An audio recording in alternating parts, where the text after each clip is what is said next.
Well, welcome to another countryside recording, and I'm going to tell you about something that's really exciting today. What if I told you there's a tool that would enable you to fast track your journey, your relationship with God, a tool that would take you deeper with God and would enable big breakthroughs to happen in your life? Would that sound interesting to you? Sounds like some sort of crazy advertisement, doesn't it? But I'm talking about biblical stuff here. Let me share with you something that happened to me 2014-15. It was a standard Sunday morning, normal church family life, which involved, of course, getting the kids out of bed. Kids have breakfast, kids brush their teeth, let's all get in the car, let's try to get to church on time.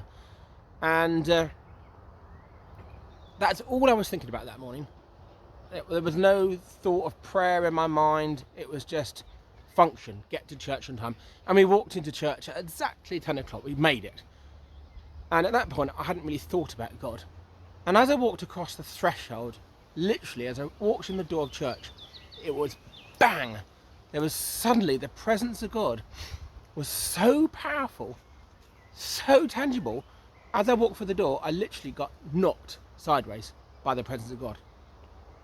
And I was like, whoa, what was that? And then we moved into the time of worship. And I'm not exaggerating, it was one of the most powerful times of worship I have ever experienced. It was absolutely out of this world. The presence and the power of God was all over me. Yet I was trying to engage my logical mind and analyze this situation. And I was looking around at the same time, and everybody else was having a normal Sunday. And I looked at the band, and it was just a normal, average worship band, normal, nothing spectacular. Yet there I was, absolutely in awesome awe of God, to the point at which, luckily, and there was a discreet location in this church, and I was able to find a place on the floor, and I was just prostrate on the floor before God, in absolute awe of Him, in awe of His holiness, just worshipping my head off. The thing that was different, what was it that was different on that Sunday? That was my 7th day of doing a full fast. And that's what I want to talk about today, doing full fasts. So just to clarify what I mean by full fast, that is water only, nothing else at all, day or night for 7 days. There are other fasts which I'm not going to go into in this talk. Of course, there's the Daniel fast, which just is avoiding luxury food, really. Or there's shorter fasts, maybe missing a meal, maybe doing a day's fast, full fast. What I want to really focus on today is longer full fasts. And these other fasts that I've mentioned, they have value, yes.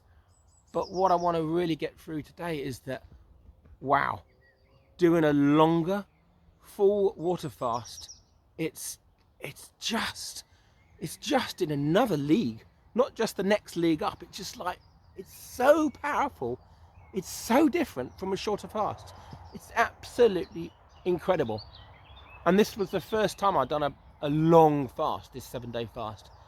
And about halfway through day 3, day 4, I was at work, and the power of the fast was starting to sort of kick in.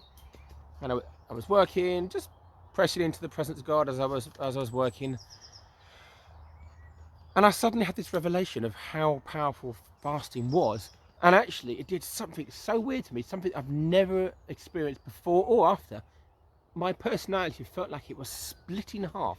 Very weird. The flesh side of me was like, oh no, you're going to do this again, aren't you? I can't believe it. This is really hard. And fasting is really, really hard. So my flesh was like, no way. But then the other side of my personality, my soul, my spirit, that part of me was like, wow, this is so powerful. This is so amazing. I'll be doing this again. And I realized at that point, this would be a regular thing that I would do for the rest of my walk with God, my rest of my life. I would be fasting because there's tremendous power in it. And in that sense, so I've probably fasted since the first time, I don't know, 8, 10 times after that. Maybe twice a year I do something. And every time something happens, there's some sort of milestone event in my life or some sort of breakthrough every time. But every time the fast is different. The first fast, it was very immediate. The power of God was there right in the fast, and I didn't want to stop. I got to 7 days and I wanted to continue, but actually I'd hit the end because I was continuing to work and I'd just run out of energy. I wasn't able to go any further, but I was desperate to because it was so awesome. What I found with other fasts is, well, every fast is different. And of course, fasting is not a set of rules. We're engaging in a relationship with a living God. So, of course, every fast is going to be different. And I found that on other fasts, for me, and it will be different for every person, for me, the effect or the power or the breakthrough wasn't during the fast. It was a little time later. Not very long later. Maybe a week later, something powerful happened, or God would speak to me powerfully. Or maybe it was a month later, I think, on one occasion. And then something happened, which I don't believe would have happened without the fast. And that's what I want to explore. I'm about to read Matthew 17. I'm cautiously going to say that I believe that there are certain things in our walk with God that would not be achievable without a fast. There's certain hurdles, barriers that we won't pass unless we fast. Fasting definitely creates an acceleration in our walk with God, but I also think it takes us permanently to higher planes that may not have been reached without that fast. So Matthew 17, let me read that to you as an example of this. Just to put this in context, this is when Jesus had been up the mountain. He'd been transfigured in front of 3 disciples, and they came down, and the remaining disciples that had not gone up the mountain with Jesus, they at that point tried to cast out a demon from a young lad, but they couldn't do it. So Jesus comes down from the mountain, and this is what there's a conversation with Jesus. Matthew 17. Then the disciples came to Jesus privately and said, "Why could we not cast it out?" And Jesus replies, first of all, he says it's because of your unbelief, which I don't want to unpack that part here. But if we skip down to verse 21, Jesus says, "However, this kind of demon does not go out except by prayer and fasting." So there's an example of a demonic situation which cannot be beaten without fasting.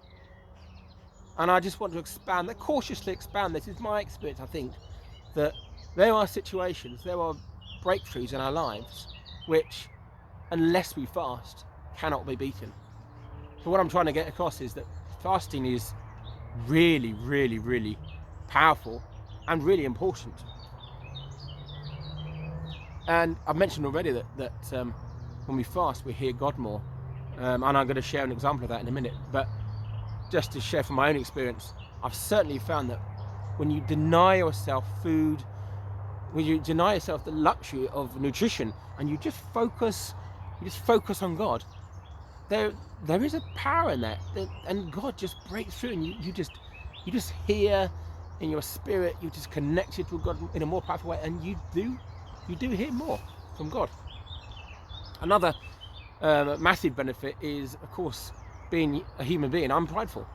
I don't think I'm particularly prideful on the outside. I hope I don't show my pride on the outside. But on the inside, wow. My private thoughts, gosh.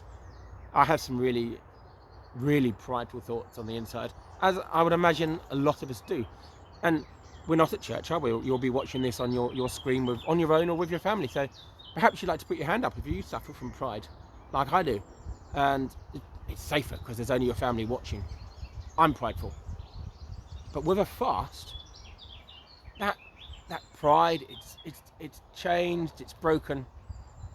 You're raw before God, and it changes you inside, and there's a power and a beauty within that as your pride is broken away. So I want to look at Matthew 6, as an example of how important fasting is and the kind of the expectations around fasting for Christians. So in Matthew 6, you've actually got Jesus explaining 3 different disciplines and how you should go about doing those. So in verse 1, it talks about giving to the needy, and it talks about doing that privately, not showing off. And in verse 5, it talks about prayer, and exactly the same thing, worded slightly differently, but it's essentially the same thing, doing it privately, not showing off. And look at fasting, exactly the same thing. I'm just going to briefly allow you to read it. I'm going to talk slower because I'm putting more text up for that one. Exactly the same thing as the first 2 with giving and prayer. Do it privately, don't show off. But there's a culture within the church, I found, that fasting is really, really secret, and we shouldn't tell anybody about it. But actually, in the context of this greater passage, you see that fasting is, you do it in secret, you pray, you do it in secret, giving, you do it in secret, but we talk about prayer all the time. Can you pray for me? How was your prayer last night? How was your prayer this morning? It's something we discuss. It's private, but we discuss it. And the same with giving. It's private, but we do talk about it. We pass a bucket around at church. But why is fasting so don't say to anybody that you're fasting? And it's right that we do that, and we're not going, hey, look at me, I'm fasting.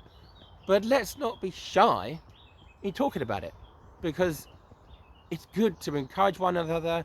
It's good to say, how was that fast last week? Did you manage to succeed to do it for X number of days? And encourage one another and talk about it.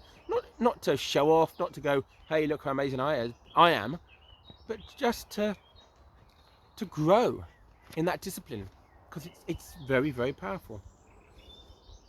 So I just want to encourage that conversation around that. So I'm just going to look into a passage that just gives us an example of people doing it and the outcome of that. So I said earlier on that when you fast, you hear God better. So I'm looking at Acts 13, and just to put this in context, these guys are seeking what to do next in their ministry. Where are we going? And we all want to hear God say to us, go that way, go this way, do that, do this, say that, don't say that. We want to hear we want to hear God say that to us in our lives. And that's exactly what's happened in this passage. So Acts 13. Now in the church Antioch, there were prophets and teachers, and there's a few names listed. While they were worshipping the Lord and fasting, the Holy Spirit said to them, set apart for me Barnabas and Saul for the work to which I have called them. It's a really simple, short sentence that, but just think of the context. It's very easy to read it 2,000 years later, but these guys were asking God, what should we do? They were worshipping, they were fasting. God spoke very clearly into that situation, and it gave these guys direction. Go off and do this. And this is exactly what we want in our own lives. So, great example, fasting, God spoke very clearly. And my conclusion really is we should be doing it. We're calling back on the passage in Matthew 6. It talks about when you fast, not if you fast. It compares it equally to giving to the poor and praying. It's something that Christians are expected to do. We can pray every day, we can pray every hour. We can't fast every day, fast every hour, because we have to eat at some point. It's different to that, but there is an expectation on us as Christians to fast. And oh boy, is it a powerful, powerful tool to connect with God. It must be done in the right attitude. If you were to go with the attitude of, hey, what can I get out of this? I'm going to be really powerful. I'm going to be an amazing Christian because I'm going to fast. No, that won't work. You can't twist God's arm behind his back. It's about a relationship. If you want to fast, it's about pushing it in, pressing into God, because God I want more of you. With that sort of attitude of just a hunger for more of God, then there will be a fantastic fruit in fasting and pushing into God that way. So really, in conclusion, I've said this many times, Christianity is not a spectator sport. The scriptures in fact say to us that we must earnestly pursue and seek God. And fasting, wow, that is an awesome way to do it. So I really, really encourage you to explore that.